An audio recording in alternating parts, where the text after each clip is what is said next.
Take a look at this picture. It looks like a scribble on paper by a bored child. But it isn't. It's a rough sketch of a massive infrastructure project worth more than $28 billion that may become a big strategic challenge for India in the coming times. Recently, the newly elected Prime Minister of Thailand, Srettha Thavisin, was on a 4-day visit to China, where he met the Chinese President Xi Jinping and attended multiple meetings. He also attended the Belt and Road Forum for International Cooperation. In this meeting, he spoke about Thailand's ambitious Kra Land Bridge project.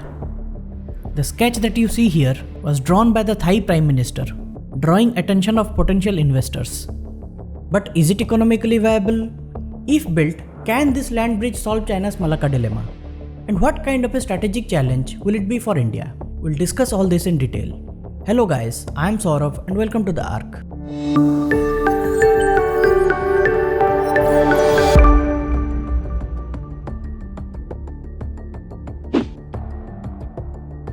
The proposed land bridge is a new avatar of an old Kra Canal plan. There was an idea long back to connect the Gulf of Thailand and South China Sea to the Andaman Sea by cutting across the Kra Isthmus in southern Thailand by building a canal. The canal will provide a shortcut between the Pacific and Indian Oceans, bypassing the choke point in the Strait of Malacca off Singapore. This route is said to be shorter by around 1200 kilometers. Though the idea has been around for quite some time, no progress has actually happened on the ground because of financial viability concerns as well as environmental concerns, and also opposition to the project within Thailand.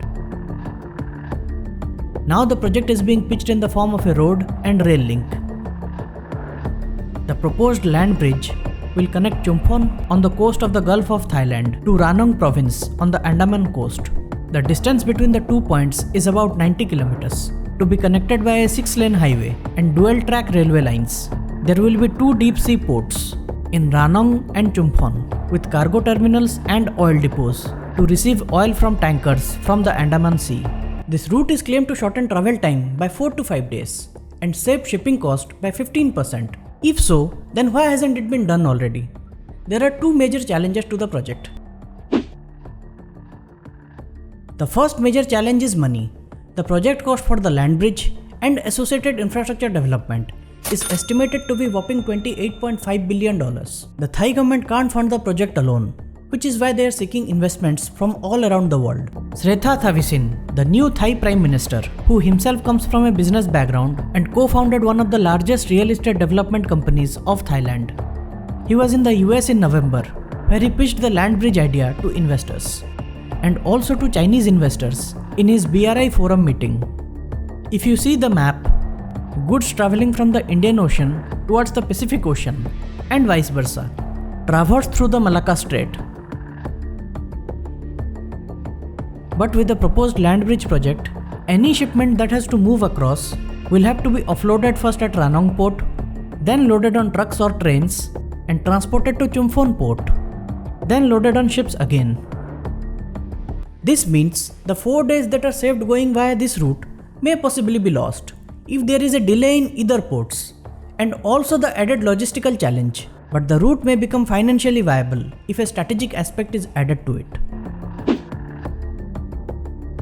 If you look at the map here, all the shipment moving towards the South China Sea and Pacific Ocean from the Indian Ocean has to traverse through the Malacca Strait. This narrow stretch of sea between Indonesia and Malaysia and connected to the Singapore Strait in the southeast. And China is heavily dependent on this narrow passage for its major energy needs. How important is it for China, you ask? China imports 10 million barrels of crude oil every single day. Close to 80% of China's oil requirements are fulfilled via imports, and around 80% of China's total oil imports travels in tankers through the narrow Malacca Strait. Malacca Strait's importance can be gauged from the fact that 40% of all global shipping passes through it. This makes the Malacca Strait China's lifeline, and China's overdependence on the strait is a strategic vulnerability known as China's Malacca dilemma, which is why China has been exploring ways to build alternative routes to the Malacca Strait as part of its Belt and Road initiative. The China-Pakistan Economic Corridor is one such alternative. As part of this project, a vast network of road, railway and oil pipelines are being constructed that will connect Gwadar port to Kashgar in South Xinjiang. From Kashgar, goods can be transported to other cities of China. Similarly, China aims to develop the China-Myanmar Economic Corridor by constructing road, railway networks, oil pipelines to connect Kunming in the Yunnan province with Yangon and Chokphu in Myanmar via Mandale. China is developing the Chokphu deep sea port in Myanmar, where China would invest 70% of the 1.3 billion estimated project cost. However, political instabilities and security challenges in both Pakistan and Myanmar have made these projects unreliable alternatives. And that's where the Kra project comes into picture, a missing puzzle piece in China's bigger Indo-Pacific strategy. If you look at the Chinese investments in ports and military infrastructure around the Indian Ocean, you can find a clear pattern signifying the Chinese strategic thinking. Recent satellite imagery suggests that China's naval base in Djibouti on the Horn of Africa is now fully operational and supports Chinese warships deployed in the Indian Ocean. Another cause of concern for India is very recently updated satellite imagery suggests that the newly developed pier at Cambodia's Ream naval base is now fully operational. And who developed the naval base? Yes, you guessed it right, China. On 6th December, Chinese warships docked at this newly expanded Cambodian naval base. It rang alarm bells in countries tracking this development. China currently controls the Hambantota port in Sri Lanka, which is a big transshipment port. As per latest reports, China's energy giant Sinopec has received Sri Lankan government approval to establish a new petroleum refinery plant at the Hambantota port. China is also developing the Eastern Container Terminal of the Colombo port and also a large logistics complex for $392 million at the Colombo port. With the kind of investments China has been pouring in Sri Lanka, it can be easily deduced that China has big plans to expand it as a transshipment hub, to be used not only as a transit point but as a major hub for export and import of Chinese goods and energy. China also has significant investments in deep sea ports in Myanmar and Bangladesh. China has developed ports and related infrastructure for military and economic reasons across the Indian Ocean, starting from Djibouti, Gwadar in Pakistan, Hambantota in Sri Lanka, Chokphu in Myanmar, and Ream in Cambodia. It's very often described as the string of pearls around India for containment of India. If the Kra Land Bridge materializes and China manages to take control over the transshipment ports on either side of the Kra Isthmus, then it would give China a huge strategic and economic edge. As far as economic interests are concerned, India has big plans to enter into the transshipment business, building and expanding transshipment ports at Vizhinjam and Kochi in Kerala on the west and Galathea Bay in Andaman and Nicobar Islands on the east. We'll discuss this in a separate video, but now if the transshipment ports come up at Ranong and Chumphon, then they would compete directly with India's port at Nicobar Island, which is less than 500 nautical miles away.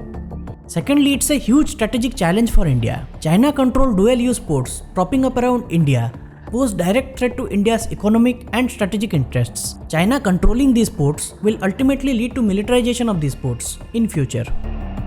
These ports, along with China's military infrastructure in Myanmar's Coco Islands, mean the strategic edge that India has enjoyed for so long in this region because of the strategic location of Andaman and Nicobar Islands and the prospect of dominating the Malacca Strait in case of a conflict with China would no longer be effective. China funding white elephant projects in Gwadar, Hambantota, Chokphu is starting to make sense now. All the puzzle pieces coming together, revealing China's grand Indo-Pacific strategy.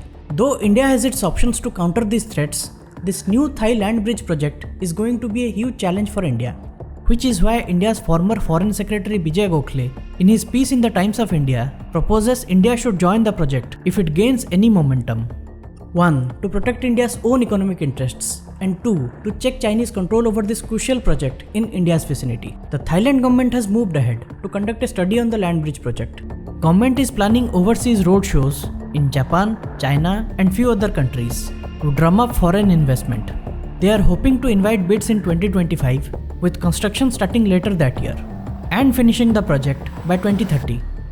As per latest reports, Chinese state-run engineering firm CHEC has shown interest in the $30 billion mega project. It's still quite far from reality, but interesting times ahead. Thanks for watching. Please support the channel by liking, sharing and subscribing. Thank you.